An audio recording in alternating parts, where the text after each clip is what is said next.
इंद्र जा रहा है महादेव के दर्शन के लिए। बीच रास्ते में महादेव शिवगण बन करके आ गए परीक्षा लेने के लिए। और परीक्षा में इंद्र गुमान में भरा हुआ है, अपने छाती तान के खड़ा है। शिवगण ने पूछा, शिवगण तो नहीं थे, शिवजी थे, वो तुम कौन हो? तो इंद्र बोला, मुझे नहीं जानते तुम? बोले, हम तो नहीं जानते। ऐसा है, सुनो, मेरे आंखों के आगे से चले जाओ और तप करो, तप करके कोई देवता प्रकट हो तो उससे पूछ लेना मैं कौन हूं, मैं अपना परिचय दूंगा तुमको। शिवगण बोले, ऐसे कौन हो तुम भैया जिसके लिए हमको तप करना पड़ेगा? बोले, वही तो, तप करके पता चलेगा कि मैं कौन हूं। अब सुनो, मेरा समय बर्बाद मत करो, सामने से हटो। यहां इंद्र जिद करने लगा आगे बढ़ने की। शिवगण बोले, जब तक परिचय नहीं दोगे आगे नहीं जाने दूंगा। इंद्र बोला, मुझे भी सौगंध है अपने स्वर्ग की कि मैं परिचय नहीं दूंगा अपना। शिवगण बोले, मुझे भी अपने गणत्व की सौगंध है, मैं तुझे आगे नहीं जाने दूंगा जब तक तू बताएगा नहीं। बस यही कहा सुनी हो गई। जैसे ही इंद्र ने अपना अस्त्र निकाला और अस्त्र निकाल करके जैसे ही शिवगण के ऊपर प्रहार करने लगा, शिवगण तो अंतर ध्यान हो गया, साक्षात देवादिदेव क्रोध में प्रकट हो गए सामने। तीसरा नेत्र तमतमाने लगा, खुलने के लिए तैयार। इंद्र के हाथ पांव कांपे, ये क्या हुआ है? ये शिवगण के रूप में साक्षात शिवजी आए थे। चरणों में दंडवत हो गया। शंकर जी बोले, तुझे जीवित नहीं छोड़ूंगा मैं। इतना अभिमान अपनी पदवी का? अरे तू मेरे दर्शन क्या करेगा? तू मेरे गणों से ऐसा व्यवहार कर रहा है, तू मेरे दर्शन का अधिकारी है। तब इंद्र ने अपने गुरुदेव, इसीलिए गुरु होने जरूरी हैं। कई बार शिष्य की नैया डूब रही हो तो गुरु जी बचा लेते हैं। गुरु बृहस्पति ने महादेव से कहा, गुरुदेव, हे देवादिदेव, ये तो सामान, आप तो जानते हैं इंद्र कैसा है, क्रोध मत कीजिए। 33 कोटि देवताओं के ऊपर इसका राज है, अगर इसे कुछ हो गया तो फिर स्वर्ग देव राजा विहीन हो जाएगा, दैत्य चढ़ाई कर देंगे। हे महादेव, आप कृपा करो। तो महादेव का श्वास थोड़ी सी कम पड़ी और जैसे तैसे करके बोले, गुरु की वजह से बच रहा है तू, नहीं तो आज तेरे प्राण पखेरु उड़ जाते। बृहस्पति बोले, आप बस शांत हो जाओ, आप कुछ कहो मत। महादेव बोले कि अब मैं तो कुछ नहीं कहूंगा, लेकिन जो मेरे अंदर क्रोध प्रकट हो गया है वो बिना निकले मानेगा नहीं, उसे कहां भेजूं? बोले, महाराज, पृथ्वी में भेज देंगे तो प्रलय आ जाएगा, आकाश में डाल देंगे तो आकाश का भेदन हो जाएगा, लोक सब नष्ट हो जाएंगे। अथाह स्वरूप समुद्र का है, आप समुद्र में अपने क्रोध को विसर्जित कर दीजिए। तब महादेव ने अपना तीसरा नेत्र खोल करके उस प्रकट क्रोध को समुद्र में विलीन किया।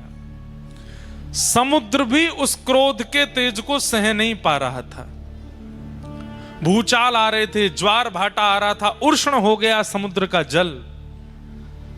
तब समुद्र ने भी प्रार्थना की, बोले, महादेव, आपके क्रोध को हम भी सहन नहीं कर पा रहे हैं, अब क्या करें इसका? तो बोले, इसको फिर किसी एक रूप में प्रकट करके पृथ्वी पर इसको भेज दो।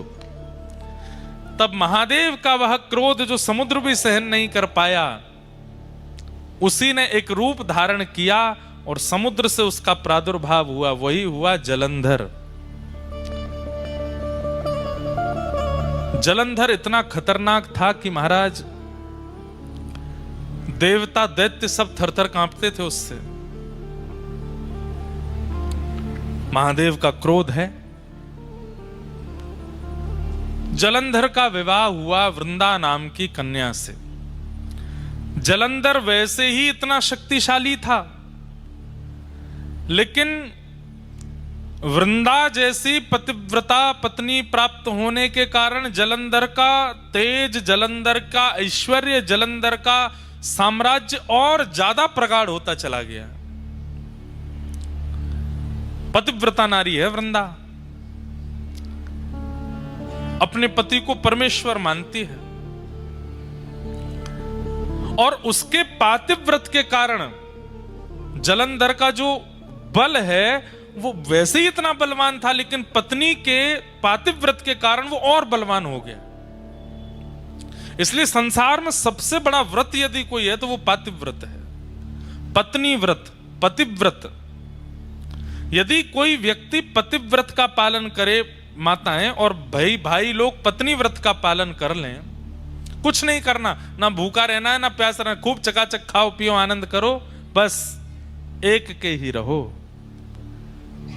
अगर आपने ये निश्चय कर लिया तो आप संसार की किसी भी स्थिति को पार कर सकते हैं। अरे कहां तक कहें, अगर यमराज आ गए पति को लेने के लिए और पत्नी पातिव्रत धर्म का पालन करती है, भले ही पति में लाख दुर्गुण हैं, लेकिन पत्नी पातिव्रत नियम से रहती है, तो उस समय यमराज भी अगर पति को लेने आएंगे तो यमराज भी उसके पति को छू नहीं सकते, पहले पत्नी से आज्ञा लेंगे, हम ले जा सकते हैं इसको। कौन पत्नी चाहेगी कि मेरा पति जाए? कोई नहीं चाहती। सीधी बात, यमराज भी पति का स्पर्श नहीं कर सकते अगर पत्नी पतिव्रता है तो। पत्नी का स्पर्श यमराज नहीं कर सकते अगर पति पत्नी व्रता है तो। इतना बड़ा व्रत है। हम दुनिया भर के व्रत करते हैं, पर इस व्रत में कहीं ना कहीं छूट जा रहे हैं। अब सुनिए, वृंदा का ऐसा पातिव्रत, पर देवताओं ने विचार किया ये पतिव्रता है, ये बहुत अच्छी बात है, पर ये जानते हुए भी कि पति कितना दुष्ट है, फिर भी पत्नी पतिव्रता है। तो ब्रह्मा आदि देवताओं ने कहा कि भैया वृंदा अपने पतिव्रत का पालन नहीं तोड़ सकती। तब ब्रह्मा जी से सब देवताओं ने कहा आप जाकर के जलंधर को समझाइए, वो आए दिन देवताओं पर आक्रमण करता है, यज्ञों का विध्वंस करता है। ब्रह्मा जी बोले मैं जाता हूं। ब्रह्मा जी गए जलंधर को समझाने के लिए। जलंधर ने ब्रह्मा जी के ही गला पकड़ लिया, इतना बलवान कि चतुरानन ब्रह्मा जी का गला पकड़ लिया, चारों आंखों से आंसू निकल आए। ब्रह्मा जी हाथ छुड़ा के भागे, युद्ध छिड़ गया देवता और जलंधर के बीच में। ब्रह्मा जी हार गए। देवताओं ने जाकर के प्रार्थना की, देवादिदेव महादेव शंकर जी से बोले महाराज आप कुछ करो। महादेव बोले मुझसे ही प्रकट हुआ है वो, और अपने से प्रकट हुए को मैं कैसे नष्ट कर सकता हूं?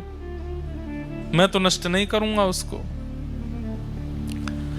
तब ब्रह्मा जी ने मन में विचार किया कि ये शिव भक्त है बहुत बड़ा, और इसके बल में कटौती तभी आएगी जब इससे कोई शिवापराध बनेगा। ये शंकर जी का अपराध करे तब इसके बल में कटौती आएगी। तो बोले क्या करें? तो नारद जी को बुलाया, नारद जी को भेज दिया, बोले जलंधर के जाकर के कैसे भी शिवापराध कराओ। नारद जी महाराज बोले अभी क्या किया? नारद जी पहुंच गए जलंधर के पास। जलंधर ने बड़ा स्वागत किया, आइए आइए आइए नारद जी। नारद जी सबके प्यारे हैं, दैत्यों के भी प्रिय हैं, देवताओं के भी प्रिय हैं, सबको प्रिय लगते हैं। नारद जी महाराज पहुंचे। नारद जी ने जाकर के कहा जलंधर तुम्हारे पास सब कुछ है। लोग श्री नारद जी महाराज से देवताओं ने कहा आप कुछ करो। बोले क्या करना है? बोले जलंधर से शिवापराध कराओ। जब तक ये शिव जी का अपराध नहीं करेगा तब तक इसको हराना मुश्किल है। तो अच्छा, शंकर जी भी कह चुके हैं कि मैं इसको मारूंगा नहीं। क्यों? क्योंकि मुझसे ही प्रकट हुआ है। देवताओं ने कहा कैसे भी करके इससे शिवापराध बने, और इससे शिवापराध बनेगा तो शंकर जी को आना पड़ेगा इससे युद्ध करने के लिए, और शंकर जी आएंगे तो इसका नाश निश्चित हो जाएगा। नारद जी बोले ये तो हमारे बाएं हाथ का खेल अभी करते हैं। तुरंत पहुंच गए। नारद जी जैसे ही पहुंचे जलंधर ने प्रणाम किया, पूरी सभा खड़ी होकर के दंडवत करने लगी, जय हो नारद जी महाराज को प्रणाम। नारद जी बोले और जलंधर सब आनंद मंगल। बोले भगवान सब आपकी कृपा है, देखिए ना मेरा दशों दिशाओं में कैसा यश हो रहा है, देवता थर थर कांपते हैं मेरे कारण। मैं स्वर्ग की ओर दृष्टि कर लेता हूं तो स्वर्ग में भूचाल आ जाता है। मैं चाह जाऊं तो समुद्र में लहरें नहीं आती। मैं चाह जाऊं तो सूर्य उदय नहीं होते। मैं चाह लूं तो 7 दिन तक चंद्रमा को प्रकाश देना पड़ता है, शीतलता देनी पड़ती है। आपकी कृपा से सब कुछ है भगवान, कोई कमी नहीं है मेरे पास में। नारद जी बोले नहीं, तुम्हारे पास सब कुछ है, बस एक नहीं है। बोले क्या? अति सुंदर पत्नी नहीं है तुम्हारे पास। जलंधर बोला, अरे मेरी पत्नी वृंदा, आपने देखा नहीं उसको, कितनी सुंदर है। बोले ठीक है, सुंदर है तुम्हारी वृंदा पत्नी, पर इससे भी लाख गुना ज्यादा सुंदर एक है, वो तुम्हारे पास नहीं है। जलंधर तुरंत खड़ा हो गया, किसके पास है आप कहिए, और आप यहीं बैठे रहिएगा, मैं अभी लेके आऊंगा। बोले देव आदिदेव महादेव के बगल में विराजमान श्री पार्वती जी, वो हैं सबसे सुंदर। जलंधर पहले तो रुक गया, वे तो मेरे इष्ट हैं, मुझे उन्होंने प्रकट किया है, मैं उनकी पत्नी कैसे ला सकता हूं। जैसे ये थोड़ा संकोच में आया, नारद जी उठने लगे, बोले हमको पता था अभी तुम्हारी इतने दिग्गज नहीं हुए तुम। ठीक है, तुम्हारा बल है, तुम्हारा प्रकाश है, तुम योग्य हो, पर इतने अभी नहीं हुए हो। नहीं नहीं नहीं नहीं, आप रुकिए, बैठिए, मेरे इष्ट हैं तो क्या हुआ, सब पर विजय प्राप्त कर ली, अब इष्ट पर ही विजय प्राप्त करूंगा। और तुरंत महाराज अपनी तलवार सेना लेकर के सीधा, सबसे पहले तो उसने शुंभ निशुंभ को भेजा, जाओ जाकर के महादेव से कह दो मैं उनकी बड़ी प्रार्थना करता हूं, मैं उनको बहुत मानता हूं, मुझे युद्ध नहीं करना, वे मेरे राजी राजी अपनी पत्नी मुझे हवाले कर दें, मैं युद्ध नहीं करूंगा। शुंभ निशुंभ गए, प्रतीक्षा करता रहा, 5-6 दिन हो गए। पूछा, बोले भैया कहाँ है हमारे वो दोनों गण गए थे? तो बोले वो लौट के ही नहीं आए, महादेव ने मार दिया उनको। अच्छा, इसका मतलब ये भयभीत नहीं है मेरे प्रकोप से, मेरे बल से, मुझे बताना पड़ेगा। और तुरंत महादेव पर भी चढ़ाई कर दी, युद्ध करने लगा, महादेव से युद्ध करने लगा। है तो स्वयं महादेव का ही तेज, महादेव का ही क्रोध। अब यहां महादेव के अंदर भी क्रोध है, और वह क्रोध किससे लड़ रहा है? अपने ही उतने ही बलशाली क्रोध से लड़ रहा है। जितना बल, जितना पराक्रम, जितना तेज, जितना योग्य महादेव का क्रोध है, उतना ही योग्य तो वह भी है, क्योंकि वो वही तो है जिससे वो लड़ रहे हैं। महादेव लड़ते लड़ते बोले भैया ये हमारा क्रोध ही तो है, दोनों 100 नंबर के ही हैं, हमारे अंदर जो क्रोध है और ये वही एक ही बात है, ये 1% भी कम हो तो इससे युद्ध किया जाए, ये पूर्ण परिपूर्ण वही है जो मेरे अंदर क्रोध है। तब सब देवता बोले अब तो एक ही उपाय है। बोले क्या? नारायण के पास चलो। तब शंख चक्र गदा पद्मधारी नारायण के पास गए और कहा भगवान अब आपको युद्ध भूमि में आना पड़ेगा, आप ही इसका नाश कर सकते हो। ब्रह्मा जी भी कर चुके, महादेव तो कर ही रहे हैं, अब आप और आओ।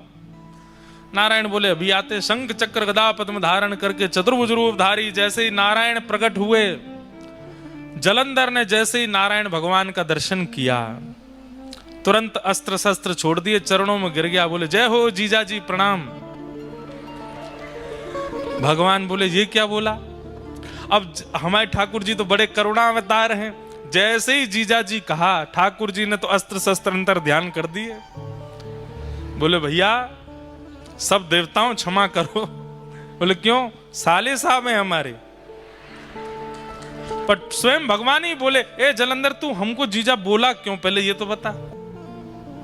महादेव का जब क्रोध प्रकट हुआ इंद्र के ऊपर, और जब वह क्रोध इंद्र पर ना डाल पाए तो कहां भेजा उस क्रोध को? बोले समुद्र में। और आपकी पत्नी लक्ष्मी जी कहां से प्रकट हुई है? बोले समुद्र से। तो इस नाते में भैया हुआ ना उनका, आप मेरे जीजा जी हो गए। नारायण भगवान बोले भाई बढ़िया संबंध निकाला। देवताओं से कहा भैया आई एम सॉरी, अब इसको नहीं मारेंगे हम, ये तो हमारा साला है। अच्छा, उसने जीजाजी कहकर के प्रणाम जो किया तो लक्ष्मी भी प्रकट हो गई। अरे मेरे भैया, देवता तो बड़े भयभीत हो गए, बोले कि भाई अब क्या होगा। तुरंत ले गए नारायण भगवान को अपने घर में जाकर के स्थापित कर दिया। जलंधर ने पत्नी से कहा देवी तुम नित्य मेरी आराधना करती हो, अपना पातिव्रत धर्म का पालन करती हो, अब उसमें इनकी भी आराधना करो। अब जलंधर की स्थिति हो गई वो और ज्यादा बलशाली हो गया। क्यों? नारायण कृपा हो गई उसके ऊपर। सब देवता बोले भैया, सब प्रकार के तरीके अपना लिए, कोई काम नहीं आया। तब देवताओं ने भगवान की स्तुति गाई और कहा भगवान अगर इसका नाश नहीं हुआ तो पृथ्वी नष्ट हो जाएगी कुछ दिनों में। पृथ्वी नष्ट नहीं, आप विचार कीजिए, जो अपने इष्ट अपने प्रकटकर्ता महादेव से युद्ध करने के लिए खड़ा हो सकता है, कल को वो आपसे युद्ध नहीं करेगा। अरे इसका बल जितना बढ़ता चला जाएगा ये उतना ही अपने आप को श्रेष्ठ मानता हुआ सब पर हावी हो जाएगा और एक दिन भगवान पदवी प्राप्त करने के लिए भी कुछ भी कर बैठेगा। इसका नष्ट करना बहुत जरूरी है।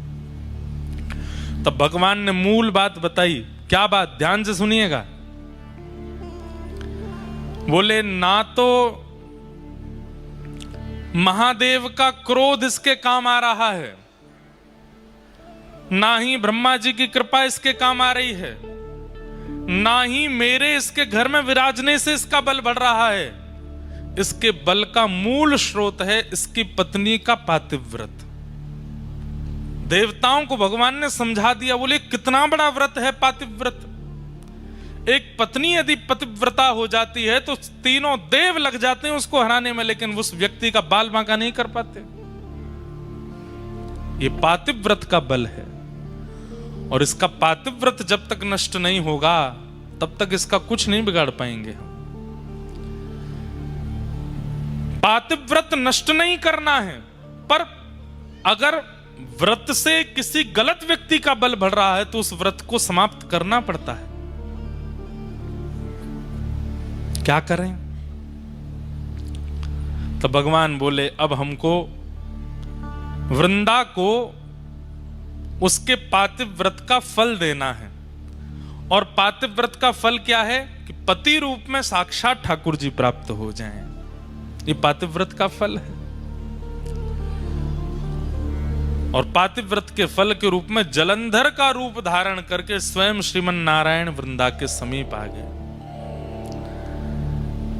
बंधुओं, ये वृंदा का पातिव्रत का फल मिला है उसको कि सामान्य पति नहीं है जिसके लिए मीराबाई कहती हैं श्री गोपाल जी पति बनकर के आ जाएं। ये तो मीराबाई की इच्छा है।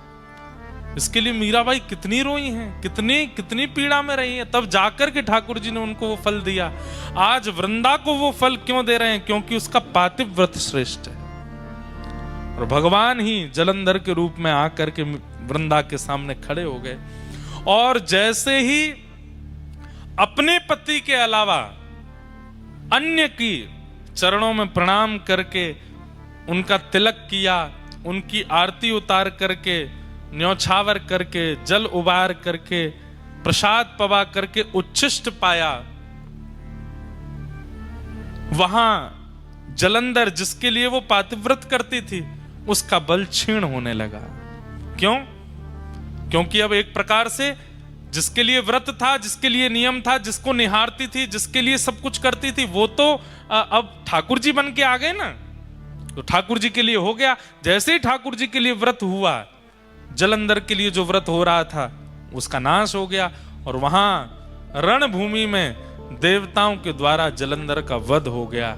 जलंधर का सर धड़ से अलग हुआ और सर से धड़ से सर अलग होकर के सीधा आके पड़ा वृंदा की गोद में।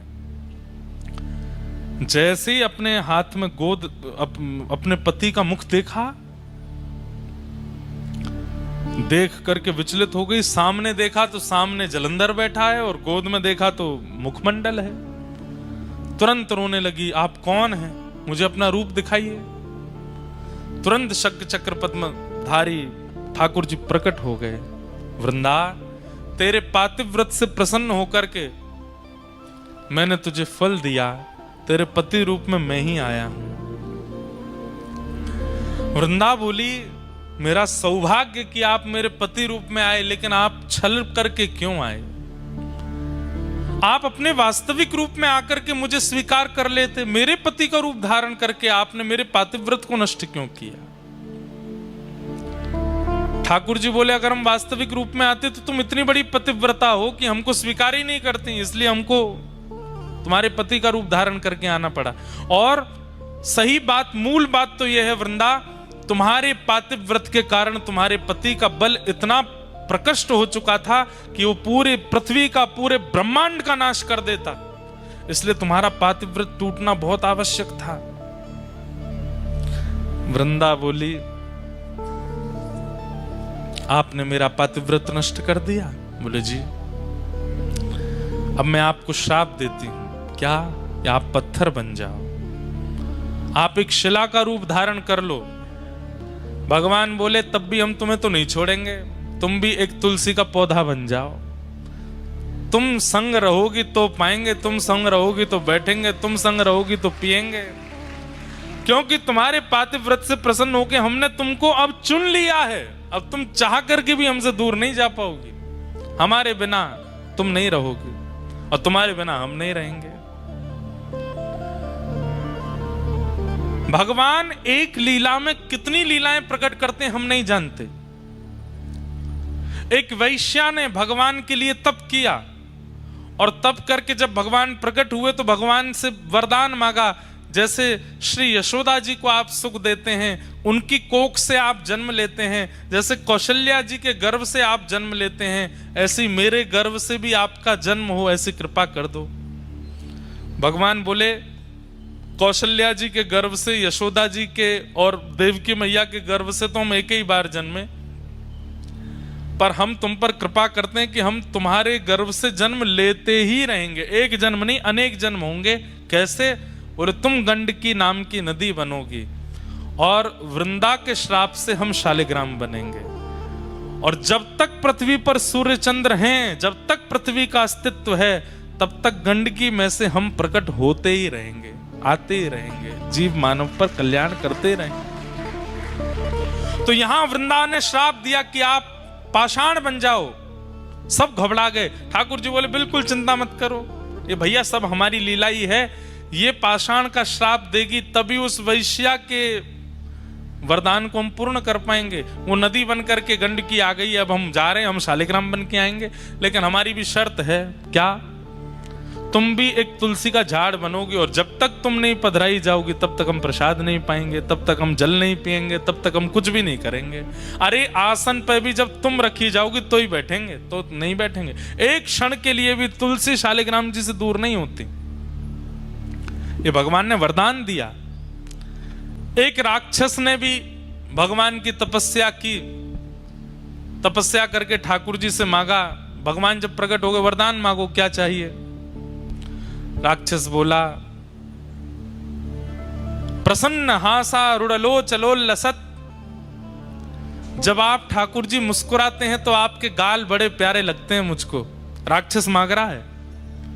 भगवान बोले, तो वरदान तो मांगो, क्या चाहिए? बोले कि प्रभु, मैंने बहुत कुछ खाया अपने जीवन में, बड़े बड़े जीव खा लिए, बड़े बड़े जंतु खाए, मानव भी खाए, देवता दैत्य भी खाए, अब आपको खाने का मन कर रहा है। भगवान बोले, तू मुझे खाने के लिए तपस्या कर रहा था? बोले, हाँ, मुझे पता चला कि आप मिलते नहीं हो, आप तभी प्रकट होते जब आप कोई तप करता है, तो मैंने इसीलिए तप किया 1000 वर्ष तक कि आप प्रकट हो जाए तो मैं वरदान में आपको खाने के लिए मांगूं। भगवान बोले, वाह भैया, कैसे खाओगे? बोले, आ जाओ मेरे पास, आपको लेकर के खाना शुरू करूं। आपके गाल पहले खाऊंगा, आपके हाथ फिर खाऊंगा, फिर चरण खाऊंगा। ठाकुर जी बोले, भैया देखो, इस रूप में तो संभव नहीं है, तुम अगर हमारे पास आए भी तो इतनी योगनियां, इतनी शक्तियां चारों तरफ हमारे रहती हैं कि तुम जल करके नष्ट हो जाओगे। तुम्हारी इच्छा पूरी करेंगे। बोले क्या? कालांतर में तुम एक कीड़ा बन करके गंडकी नदी में जाओगे और जब हम वहां शालिग्राम बन करके आया करेंगे तुम हमें ही खाया करोगे। उसी से ही हमारे अंदर रूप प्रकट होने लग जाएंगे। तुम्हारी इच्छा पूरी हो जाए, खूब खाना, झिक करके खाना। तो गंडकी में, शालिग्राम जी में कभी कभी आकृतियां प्रकट हो जाती हैं। वो आकृतियां उस राक्षस को ही शाप दिया भगवान ने खाने का। वो खाता है ठाकुर जी को। हमारे ब्रज में तो एक पद गाते हैं। पद गाते हैं मतलब उस भाव से गाते हैं होली में, खा जाऊं तेरो गाल बड़ो मीठो, खा जाऊं तेरो, हारे खा जाऊं तेरो, हम्बे खा जाऊं तेरो। जब ठाकुर जी गाल में लाल लाल गुलाल लगा करके आते हैं तब गोपियां गाती हैं, लाला इतनो चोखो लग रहा है, ऐसा मन कर रहा हो तेरो गाल खा जाएं। ये प्रेम के भाव में, जैसे छोटे बालक होते हैं गदमदरा से, उनको देख के मन होता है, मन ऐसा करे या खा जाए, या कि हाथन ने खा जाए, पामन ने खा जाए, इतना बढ़िया। ऐसे ठाकुर जी के लिए तो एक राक्षस ने मांगा कि मैं आपको खाऊं, तो ठाकुर जी उसके लिए शालिग्राम बन गए। बोले खाना। तो कितनों की इच्छा पूर्ति एक श्राप से हुई। वृंदा ने श्राप दिया कि आप पाषाण बन जाओ। भगवान बोले ठीक है। एक वैश्या ने वरदान मांगा था तो उसके गर्भ से हम जन्मेंगे, वो गंडकी बनेगी और हम शालिग्राम। एक राक्षस ने मांगा था कि वो खाना चाहता है तो वो भी पेंडिंग बैठा है, कब उसको वरदान पूरा करें। शालिग्राम रूप को ही खाया करेगा वो। लेकिन वृंदा देवी तुम हमसे दूर नहीं रह पाओगे। अच्छा, ये तो केवल एक कथा थी, पर वास्तविकता भूमंडल पर वृंदा को प्रकट करने के लिए कोई चाहिए। जैसे राम जी को आने के लिए दशरथ और कौशल्या चाहिए, ठाकुर जी को आने के लिए देवकी वसुदेव चाहिए। विश्व का कल्याण करने वाली बंधुओं, दो ऐसे रत्न हैं हमारी पृथ्वी पर, इन रत्नों का नित्य आश्रय लेने वाला व्यक्ति कभी यमलोक के दर्शन नहीं करता। उसमें पहला श्री गौ माता और दूसरी वृंदा देवी तुलसी महारानी। इनका नित्य दर्शन करने वाले को कभी यमलोक का दर्शन नहीं होता।